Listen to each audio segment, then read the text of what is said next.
Bonjour à toutes et tous et bienvenue à votre rendez-vous club de l'Agora des Chief Data Officers sur un thème Gen AI for CDO. Où en sommes-nous et comment l'appliquer à votre métier? Retour d'expérience sur les use cases qui sont en déploiement actuellement avec nos partenaires de PwC France, et j'ai le plaisir donc de nommer Stéphane Boquillon, associé Data et Analytics chez PwC France. Bonjour Julien. Bonjour Stéphane. Bonjour Guillaume Delaby, vous êtes Data et Analytics Senior Manager chez PwC France. Et on va revenir avec vous, messieurs, sur les cas d'usage. Et puis on verra aussi une vidéo qui présente les cas d'usage qui sont en déploiement actuellement dans les différents data office avec lesquels vous travaillez.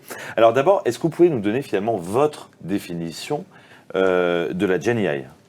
Alors Julien, je ne vais pas donner une définition extrêmement technique et pointue. Je dirais que le premier point, quand on parle de générative IA, c'est qu'on parle de tous ces outils qui ont la capacité de générer un contenu nouveau de manière autonome, des outils qui sont basés sur ces modèles qui utilisent des techniques d'apprentissage profond, comme les modèles LLM par exemple pour le texte, et puis aussi des modèles qui en général ont appris sur une base documentaire, une base d'information extrêmement large, et qui en déduisent une capacité à produire des contenus sur des supports variés, que ce soit du texte, que ce soit de l'image, que ce soit de la vidéo, du son.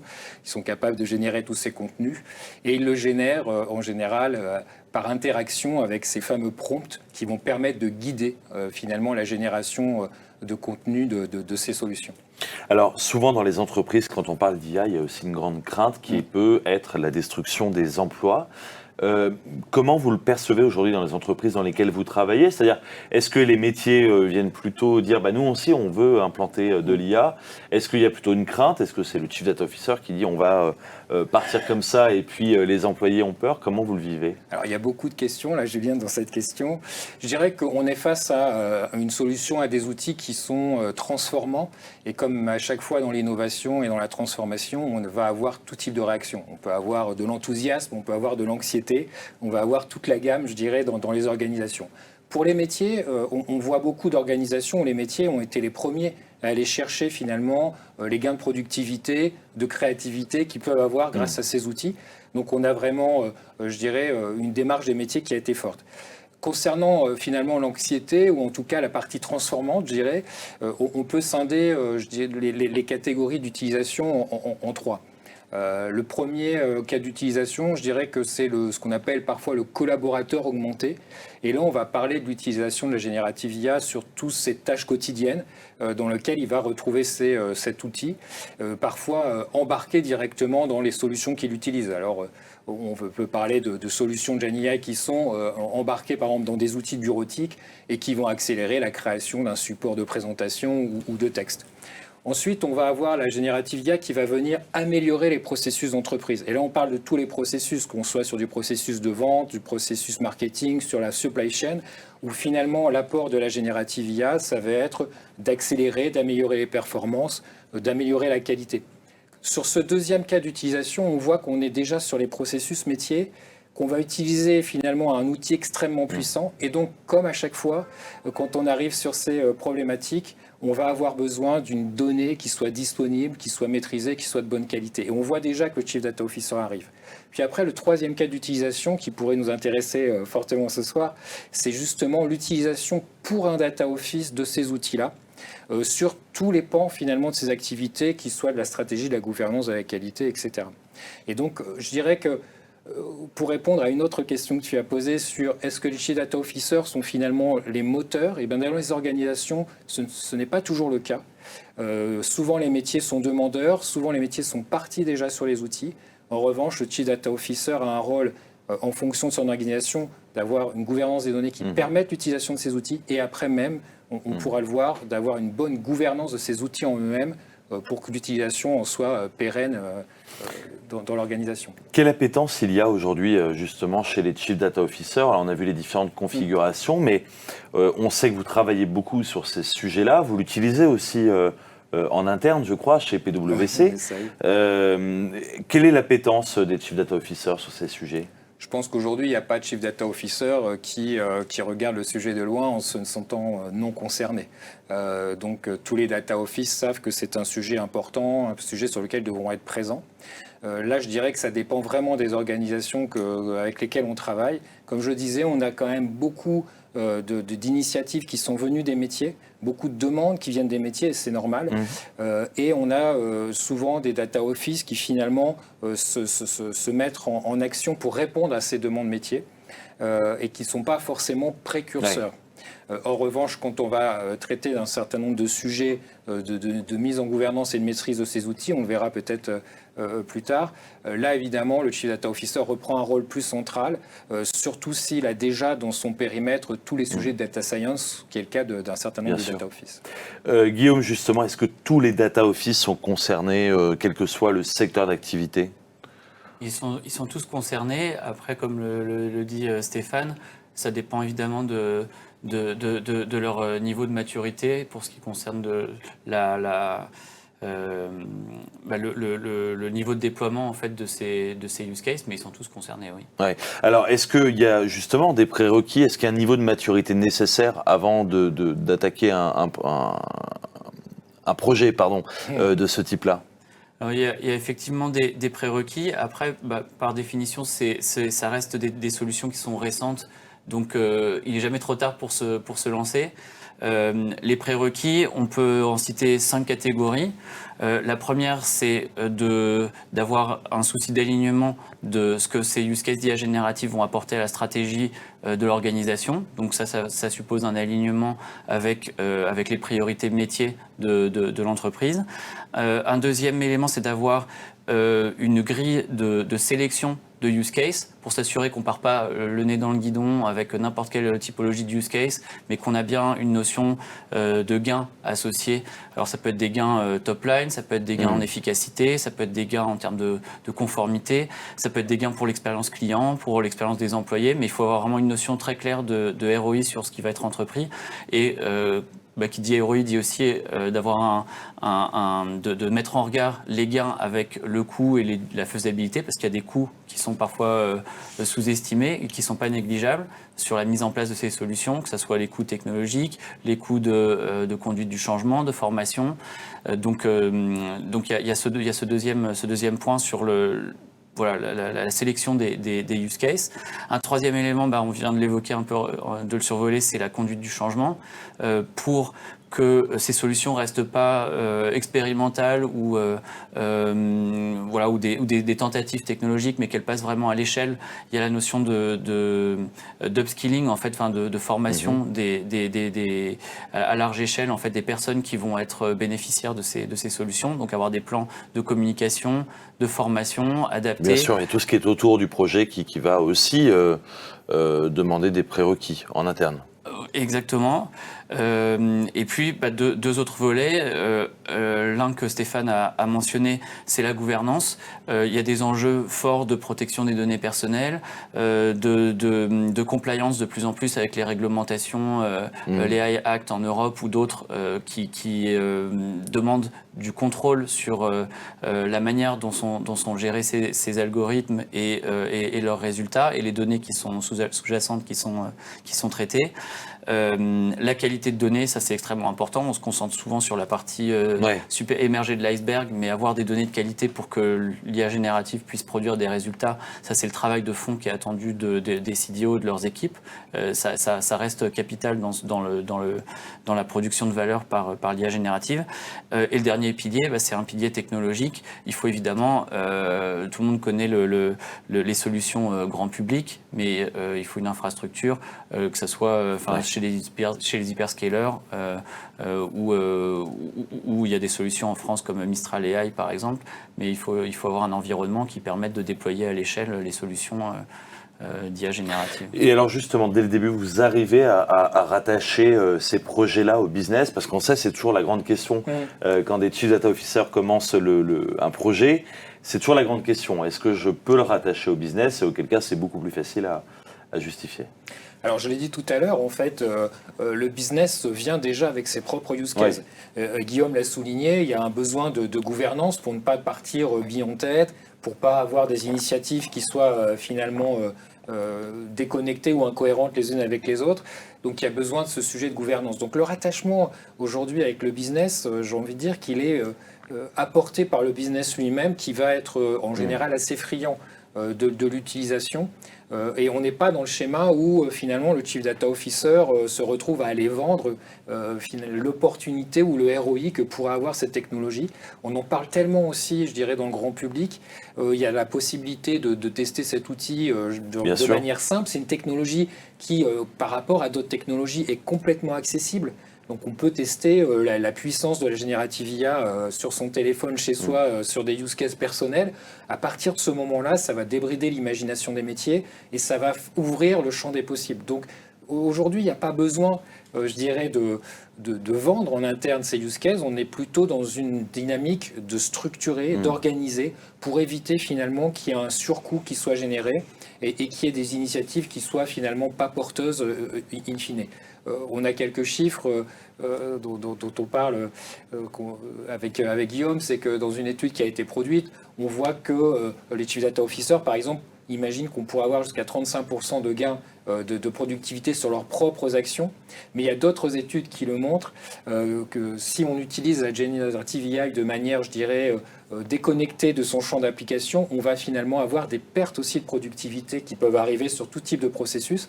Et là, ça rejoint les sujets de gouvernance qu'on évoquait. Il faut vraiment avoir une prise de hauteur pour tirer le meilleur parti au meilleur coût de ces outils puissants. Alors justement, Guillaume, pour rentrer dans le vif du sujet, dévoiler un peu les use cases qui sont en déploiement, parce qu'ils ne sont pas encore, on ne peut pas encore les présenter en entier dans les organisations avec lesquelles vous travaillez. Est-ce que vous pouvez nous citer quelques exemples très concrets de use cases en déploiement aujourd'hui ? Oui. Alors c'est vrai que c'est encore émergent, mais il y a quand même des use cases sur lesquels on commence à avoir du retour, qui commencent à passer à l'échelle. Alors, si vraiment on s'intéresse, brasser tout ce qui concerne les processus métiers, c'est trop large. Là, l'objectif, c'est vraiment de se concentrer sur ce qui peut intéresser les Chief Data Officers et les data domaines. Donc, les activités vraiment de data management, de gouvernance de données. Il y a 4 grandes familles en fait de use cases qu'on observe. Il y a tout ce qui est autour de la data stratégie. Donc là, c'est vraiment comment j'utilise l'IA générative pour sélectionner des use cases, faire de l'idéation de use case, prioriser des use cases, faire de l'analyse d'interviews, par exemple, du métier pour aider au tri, à la sélection de use cases.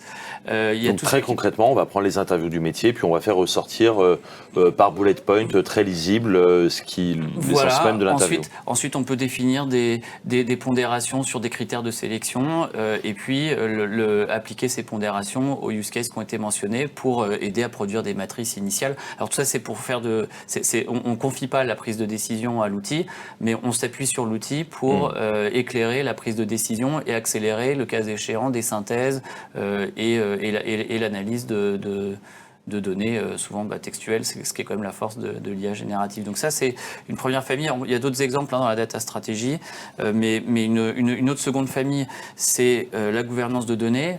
Là, les grands sous-types de use case qu'on constate, c'est pour rendre la donnée compréhensible. Donc on a toute une famille de use case autour du data knowledge. Un exemple typique, c'est une entreprise qui construit son data catalogue pour rendre la donnée compréhensible à l'échelle de l'organisation. Ce qu'on peut voir, c'est l'utilisation de l'IA générative pour aider à la construction, à l'enrichissement du data catalogue.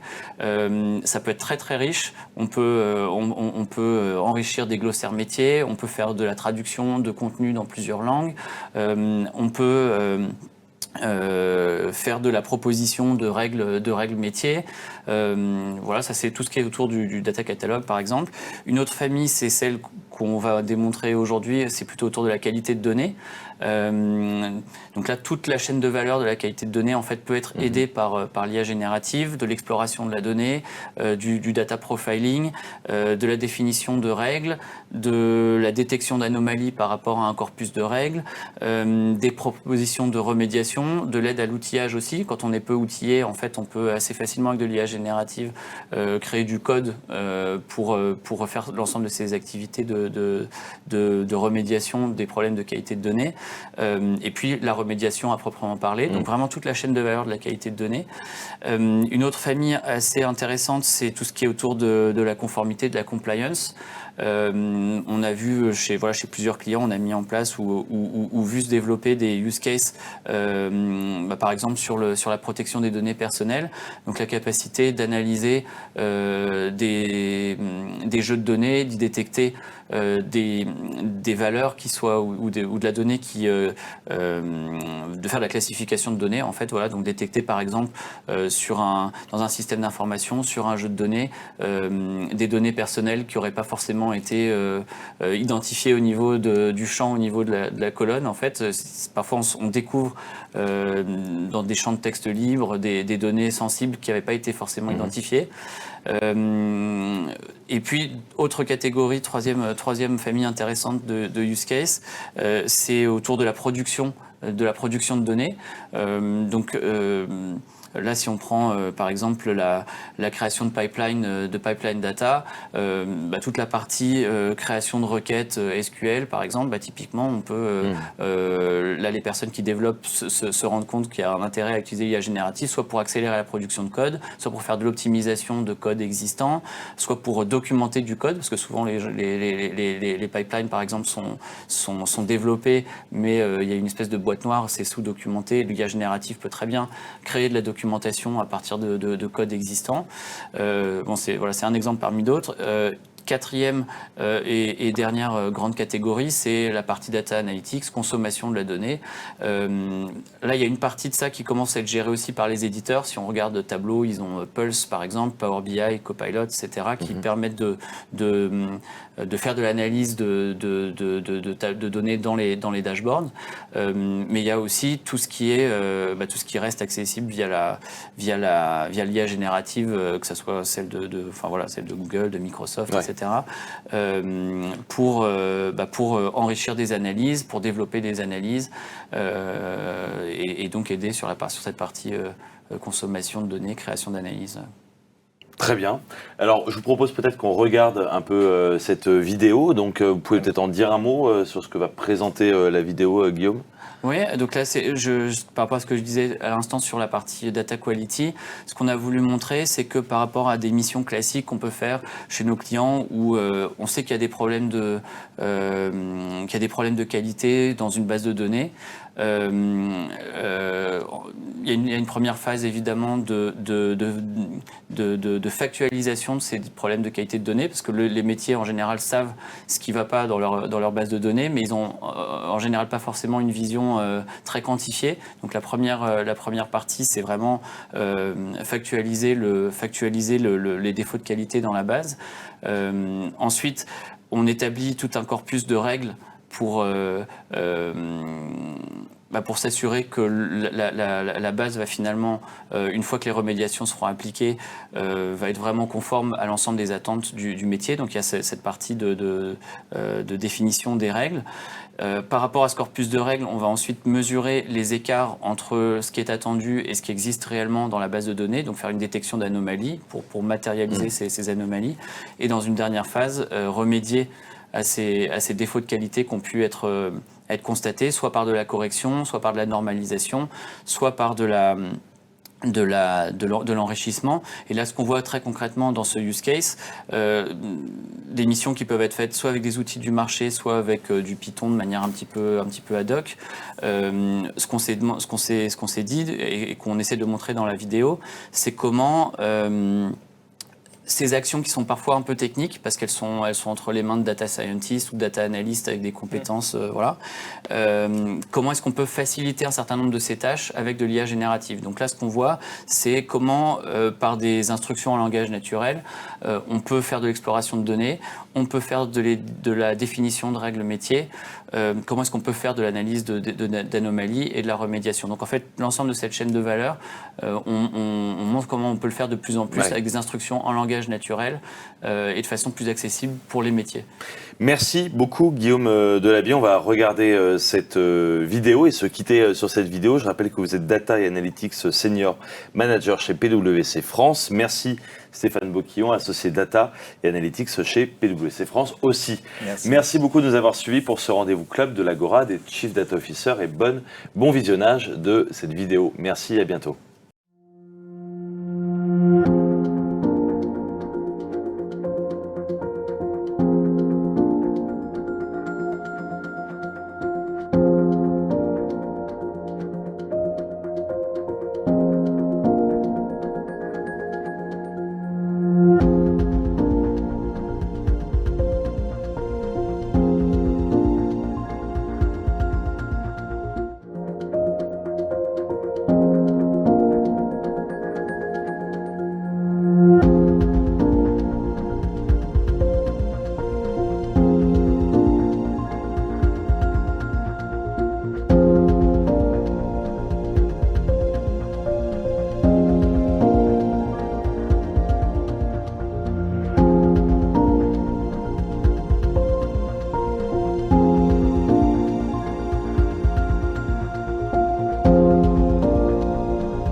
Thank you.